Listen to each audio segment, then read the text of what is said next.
day 3 of NodeConf. Well, too little loud. Glad to see a lot of you were able to get up and wake up and be here. Excited to give you a talk on some of the things that are really important to me. I'm Todd Moore. I work in IBM. My role is open technologies, open source and standards across all of the things that IBM does. So that's cloud, mobile, big data analytics, social, security, all those things. So I get to go out and be part of and work with lots of different communities. The Node community is one of those. I'm on the board. I joined and actually have worked for the last year with the Joint and the rest of the community to bring Node together in a foundation. That's one of the things I do is foundations. I work in a lot of them. But I get a chance to see and be part of many communities. And I've done that over a long period of time.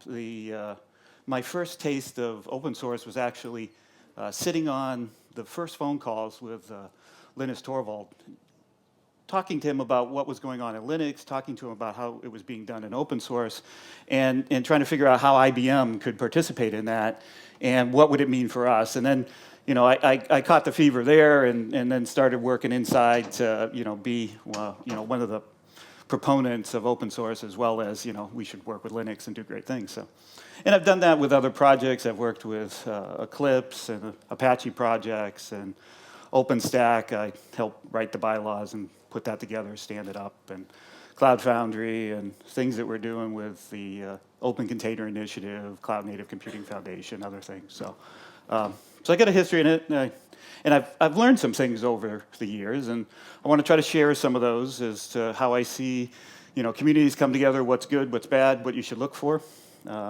Talk about, as developers, how you might come and be part of the communities. One of the things that I've seen is I've been talking to folks, throughout the last couple of days, is people are sort of still shopping. Do I want to commit to the community? Do I want to put code into it?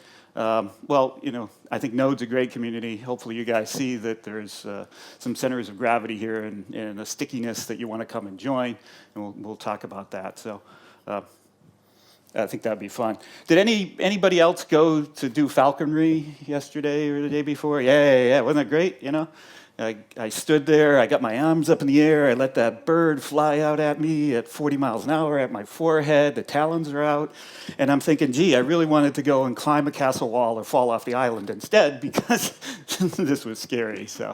But it was a lot of fun, so if you guys get to go do it, you really should do it. And of course, Kian, who was there, who had told us not to climb on the castle walls or fall off the island, was egging me on to go and do this, so that's what he views as safe, and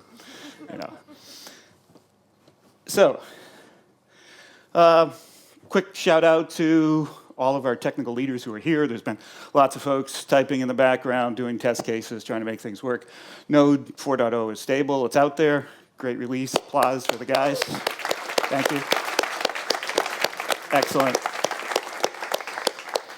Lots of work has gone into bringing the communities together, getting the code base together.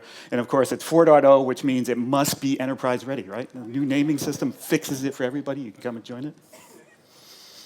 So let's talk about developing and creating your ideal universe using open source, right? Because we all know that developers now hold all the power. You guys are the new kingmakers. You can go and put together, your universe, your world based on the things that you like, right? And so, how do you select those things? How do you map out your universe? How do you get together and do that, right? Because you now have great power, right? And you can change the world. You can create centers of gravity that suck people in, that create whole universes, whole solar systems, that are your friends, your partners, and those ecosystems spin off great businesses, lots of opportunity for everybody. And it's no longer just about having free code and things like that. It's about working together to accomplish something, to really change what we're doing around the world. So, still working? Good. Pictures up there. So what have we learned, right? There's been great communities that we've stood on the shoulders of, and really just, as a result of that, learned a few things, some tools, right? To take that stardust out in your universe and coalesce it into an accretion disk and see it come together and start to build things, right? Linux, Apache, Eclipse, they were some of the leaders in this. They helped us to figure out some of the things that were important. And then, of course, there's a whole new crop of communities that have come together or foundations that are coming together that you need to sort through and figure out what you're going to do. Three things that I think are really important. There'll be a test on this at the end, three things, right? Code, community, and the culture that you go and create. And as you go out and evaluate the things you're going to put in your universe and map out, you need to look at those three things. And we'll look at it in a little more detail as we go through it. But those are the real tools. Those are if you guys get together and work in your communities and think about those three aspects, you'll find big winners out of this, right? Places that'll be sticky, that people want to come and be part of. So how do you go about mapping out your centers of gravity? Build your architecture, have the things in it that make for a healthy universe, place that's stable and shows up. So, we've had sailing metaphors and other things this week. I thought I would use stars, constellations. My favorite one, Cassiopeia, right? Either looks like an M or a W. You find it in the North sky, and you can always find where the polar star is, the North Star, because it rotates around the polar star. So where is our polar star? Where's that, place that allows us to go and find our direction in the world? Well, it's with those open technology centers that we come up with. So I mapped some of my own favorite ones into it. So of course, Node.js sits in the center, right? Great one, everybody, right? Yeah. Okay, good. But there's other staples in it. So things that we've seen coalesce big ecosystems. OpenStack as infrastructure as a service, right? Great set of tools in there, lots of projects, 30,000 people in that community now, just in the last 5 years, right? It's only been in existence 5 years. The very first meetup in Austin was something like 45 people and a dog, right? And the last one in Vancouver was about 7,000 of my friends, right? All there together with us, having a great time. So if you do the right things, you can build great stuff. Spark, we see similar things happening with Spark. Cloud Foundry, another one, sprung up just over a few years. 2,200 developers in there working on the code base, right? Building great things. Platform as a service, very important. And then we see things happening around, of course, jQuery and Swagger and other tools are out there. So there's some of my favorite things because, APIs matter, right? We're in a world where it's very difficult to figure out, what APIs you want to go and use. So having things like Swagger and then, intelligent tools to help you figure out your APIs and as a result of that, find just what you need to use, especially in Node. I think we've probably got about, 200,000 packages now in NPM, something like that. So, not easy to go and navigate. I always hear people asking questions, how do I find the best thing for what I want to go and do?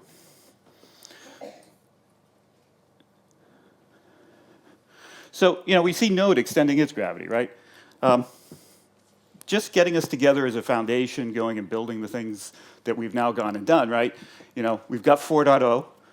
We've learned that we can now do long-term stable builds, releases, right, on cycles, as well as do all the innovative things that we want to go do, add new features and functions and the things that aren't, right? So we have two speeds going on there. We get to innovate, we get to have fun, right? Commits, high commit rates, 100 new developers since the beginning of the year, something like, 10x actually the increase in contributors from over last year.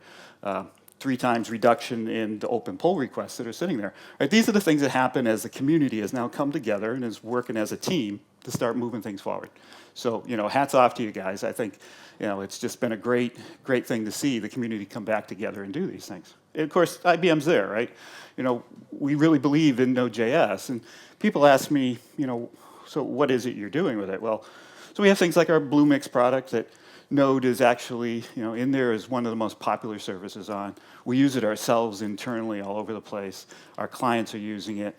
We're baking it into our products. It's, it's something that we're coming to depend on as well as our customer base, right? And all of you as well, too. So hopefully you can come and join in with us. So, what are some of the other centers of gravity, significant gravity places that we see, right? I've talked about a few of them. at the end, we tend to map things into nice sort of marketing charts. I'm not a marketing guy, I am not, right? But marketing charts that, infrastructure as a service, platform as a service, software as a service, right? So what are some of the other ones that are really important to us that we see out there as making a difference? Everybody knows Docker, right? Docker containers are it, right? You can't, if you have a presentation, you put the word Docker in the title, you can guarantee that you'll fill the room at even 9 a.m. in the morning in Ireland. It works, right? So the Open Container Initiative is one of the things that we see as a way, of course, documenting that container format.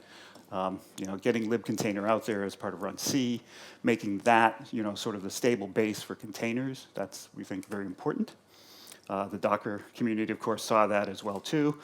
Our Core OS friends, Alex Foey, is in there with us, and working together now to create that spec and move that along and use runC as our implementation, our reference. So great things happening in containers, but it didn't stop there.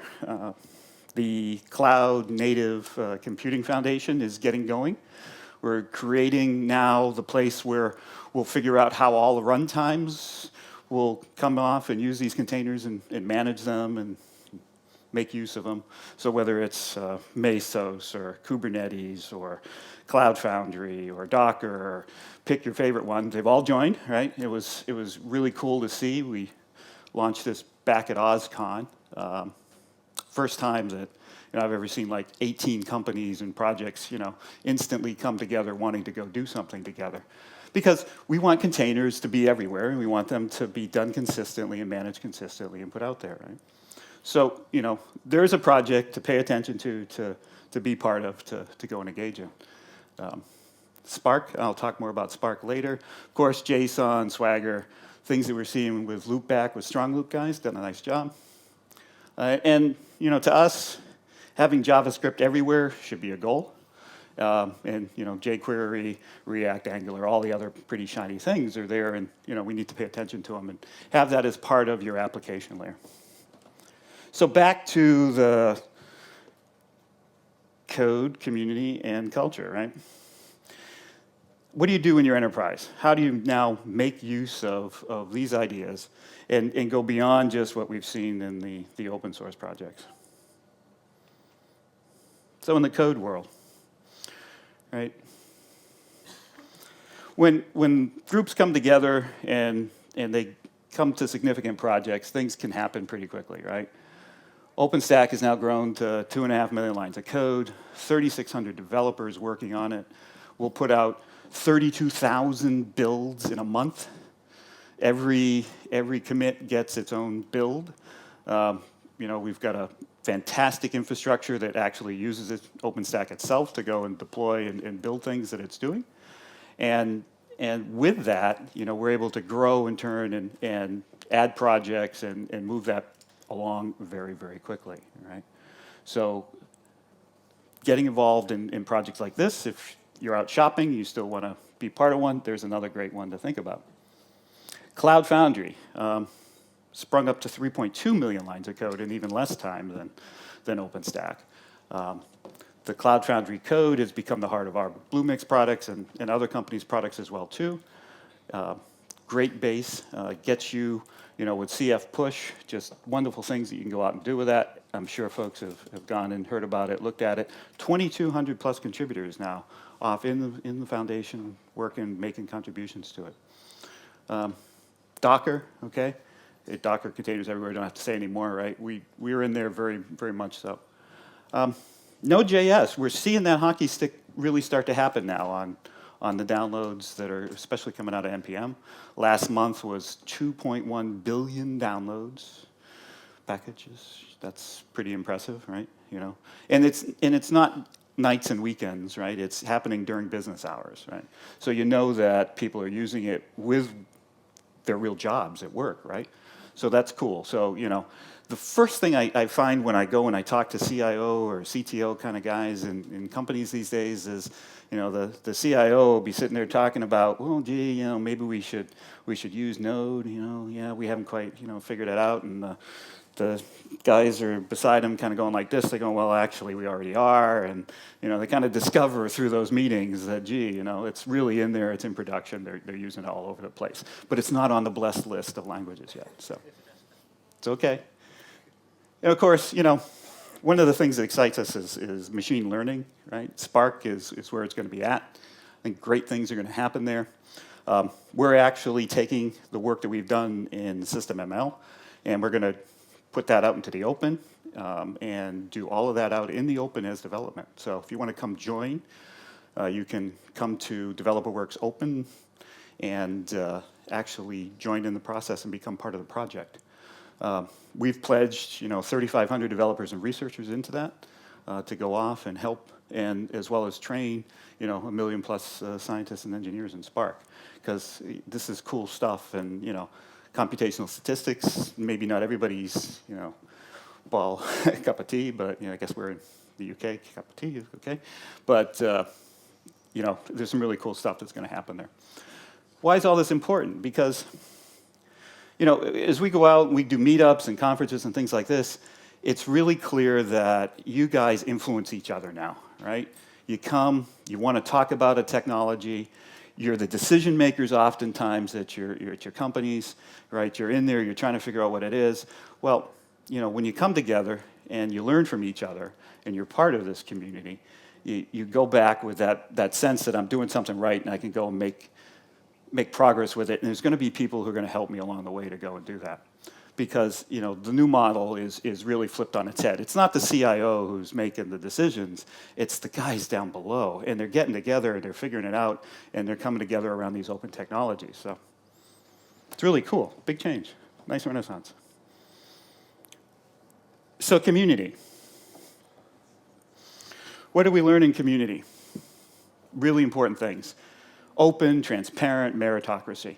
There's a path to be able, I know people don't like the meritocracy word sometimes, right? But I'll use it here for a moment. But there's a path to be able to get to committer, right? You're a contributor. You know what it takes to be able to get that commit bit and be able to go and do that, right? And all the operations of the community happen out transparently, right? They're, it's a friendly community, I guess is the best way of saying it, right? You share in what you're doing. You share your skills. You make sure that, every time you interact with folks, it's a friendly interaction, right? When you do a review, you do it in a way that makes people comfortable. Doesn't say, hey, -2, never come code this again with us anymore. You're terrible, right? You don't do that in your community, right? You come in and you do it in a pleasant way, point out things where they could change. And the folks who are making, their first commits into communities, make sure you do it in small chunks, right? Things that people can easily handle in a sitting, right? I want to look at it for an hour and figure out whether it's good code or not, and come up with the points for you. It's got to be small, digestible chunks, right? But come in, be part of the community. Of course, once you get those things together, it becomes the culture. And I help everybody find their unicorn here, right? D. Shaw is not in the audience. I put this in here. I thought D. Shaw was going to be here, right? Everybody see D. Shaw on Twitter, right? His Twitter handle is a unicorn, right? Well, you two guys, you can create your unicorns in with us, right? So help your other folks in the community find their unicorn. Learn from each other, share, build skills. Ultimately, what the companies that you serve and the community that you serve, it's those skills that you build are the most important thing. That's what is important to building up that base, having people, a very large skill base in the technology. That moves things along. Okay, so I hit the 2-minute mark, and then it's froze. Seriously, yeah. Try again, use an arrow. Okay, so these same lessons you apply as well to the projects you do inside now, right? Don't just make it how I work outside. Make sure that inside, as you build your projects, that you use well-formed code, that it's reusable, modular, extensible, and all those great things you learn in the agile philosophies and the DevOps style that you can go and build with this, you take advantage of, right? You build your own enterprise around these thoughts, right? So for the folks in the audience that haven't yet figured out that open source is here, Black Duck, creates a survey. They've been doing this for about 9 years. And some of the things that, most interesting are 78% of companies, almost 80% of companies say they run their business on open source now. Think about that. 9 years ago, that was like 20%, right? Incredible growth in open source, right? 88% of companies say they're going to increase their participation in open source over the next 2 to 3 years, right? And what are they doing, right? 39% want to start a project, right? And they want it to be their own. They want to go build things around it, right? 47% want to go and release some of the internal tools and projects that they have. And 53% are trying to figure out how to reduce the barriers for their people to go and participate in open source. So, go back, help your companies. If you're not already out there in open source doing work in it, reduce those barriers. If you want help, people like myself, I'm happy to talk to folks. I do it all the time because they want to know how IBM overcame it. For us, it's in our DNA. We've been doing it back since the early days of Linux all the way through.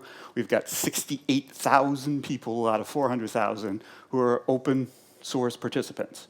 We track it. We have a process of training people, getting them together, letting them know how to behave in communities, et cetera. And 68,000 of us are out there in open source communities. We believe in this. So, it's not all good out there, right? Sometimes in your universe, you create a brown dwarf. Everybody know what a brown dwarf is, right? It's really hot at the center. It looks really cool. It's nice and bright and shiny. But on the outside surface, it's not all that hot, right? Things don't coalesce around it. Life doesn't happen around it, right? So, and what do we see? The things that are impediments that create, those brown dwarfs? Well, the licensing. Maybe it's not very responsible. Maybe it has things within it that drive people away. I won't pick on folks right now. I could, but oftentimes we'll see licensing turn into an issue that keeps people away. The commit process, of course, has to be very accessible. The ecosystem has to be very diverse.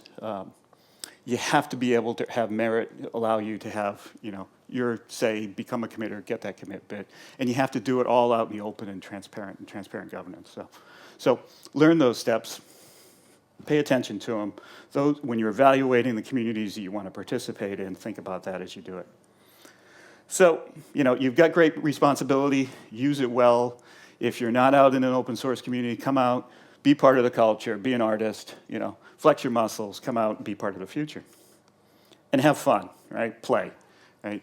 It's really important to be out there and play. This is great stuff. You need to enjoy it. People are out there doing their day job and also doing their open source job because they love it, right? So be part of the community. Now, I was going to do a really cool demo. Obviously, I run out of time, but the network wouldn't have allowed me to do it anyway. I'm leaving the charts. Will be up and posted. If you want to try out some of the tools that we've open sourced, the runtime tools repo there on GitHub, will allow you to go and look at some of the app metrics, things that we've done. It's very easy to do some debugging and things. The guys have been running workshops around that. If you find James or Michael or any of the other guys, there's Michael there, he'll help you out. You can, since you can't get it through the network, we'll plug in a USB stick or something and you can get a copy of it and go and play with it. Okay, so the test, right? Are you all willing to, follow the 3 steps? If you are, hashtag NodeConfEU, just take a selfie, grab your friends, say you're ready. It would be great to go and see, and that'll tell us that you're there. So thank you very much. Appreciate your time.